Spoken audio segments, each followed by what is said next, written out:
Hey everyone, this is Andy from GizChina, and now we're looking at the Xiaomi Mi4i.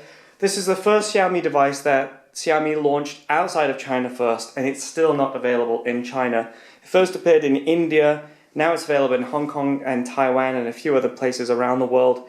Chinese mainland customers can't get this just yet, and as usual, the rest of the world have to use resellers.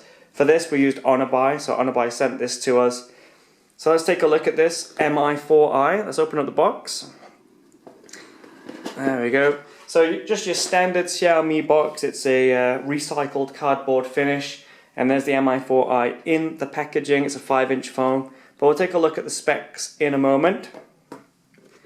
Also in the box we have a USB data cable.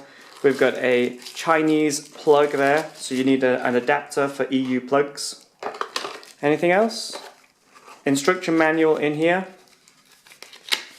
and a small SIM ejector tool. There's your instruction manual. This is an international phone, so a lot of the stuff in this packaging, the details on the back, even when you set the phone up, it's all in English rather than being in Chinese first and having to switch it to English. Also, the Mi4i is the first Xiaomi phone that we've tested with Google Play services installed as standard, which is a really neat feature. Okay, so there it is, that's the Mi4i. A lot of people are saying this is basically a cheapened version of the Mi4. And I get what they're getting at, but I think it's a little bit more than that. It's more of a cheap version of the Mi Note. It's got that similar camera, it's got dual LED flash, feels much thinner than the Mi4. It feels very, very comfortable. And although it's plastic, unibody design, it does feel very, very good quality in the hand. Let's go over the specs. So this screen is a 5-inch Full HD 1920 by 1080 display, and it has something called sunshine screen technology. And basically what Xiaomi are telling us is this screen will be really good in direct sunlight.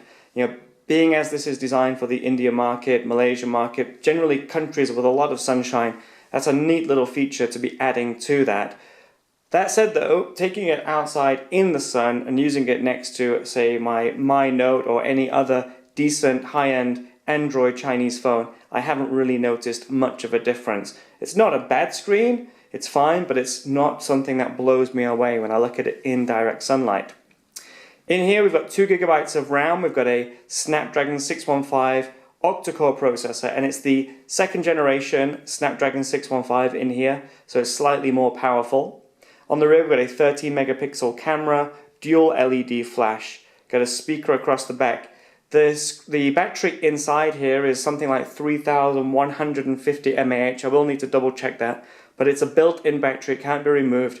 But still, that's a huge battery for a 5-inch mid-range phone, that's quite good. Other details, we've got a SIM tray here on the left-hand side, which is for dual SIMs, dual micro SIM. You can't put an SD card in here, which is quite annoying because there's only 16 gigabytes of internal memory. At the top we've got a 3.5mm headphone jack. On the right, power button and volume rocker in the traditional Xiaomi locations. And in the base we've got a USB plug for charging and data transfer. This white rear panel has like a baby skin finish. It's similar to the Xiaomi Redmi 2 finish. It feels a little bit better in the hand. It's nice and smooth. It feels really good, to be honest, nice and solid phone. Turn the device on, you can see we've got these quite narrow black bezels. I mean, obviously we've seen narrower bezels, but this is only a 5-inch phone, so they don't need to be too narrow. So it's very, very comfortable in the hand. Now I've been using the Xiaomi Mi Note, which has a 5.7-inch display, and going to this, this feels very, very comfortable, and especially when you put it in your pocket, it's a very small, compact device. As you can see along the bottom, we've got backlit navigation buttons, and just swiping up brings us into MIUI version 6. Now actually, like I already mentioned, this is the first version of MIUI that we've used with Google Play services installed as standard from the Xiaomi factory, which is really nice. We've also got Gmail, Google+, Play Music, and other Google apps there, all built in as standard. Other detail, if I just go into the settings and we go down to about the phone, you'll also see that we're running Android 5.0. So this is a lollipop build of MIUI version 6.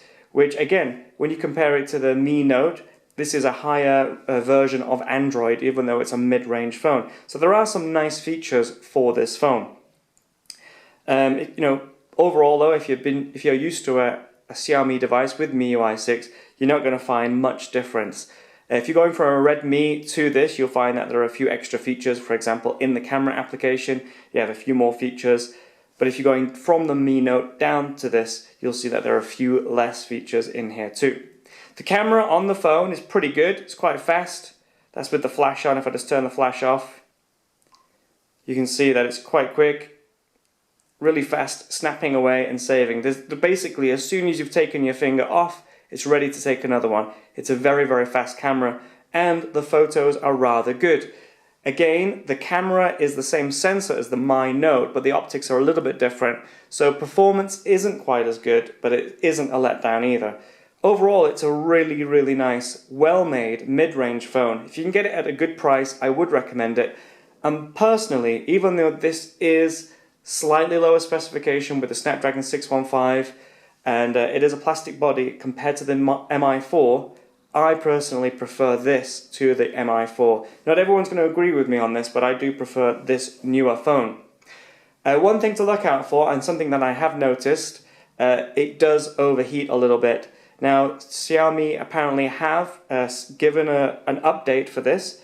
I will need to check if the update is available for this phone. I'll check now actually. There's meant to be an update available for this phone that should fix the overheating problem, but there are issues with other things.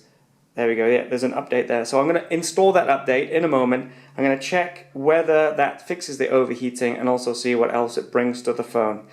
So anyway, that's the Mi4i unboxing and first impressions. Rather nice phone, pretty nippy, just needs a little bit better optimization. Okay, see you all soon, and thanks for watching. Bye-bye.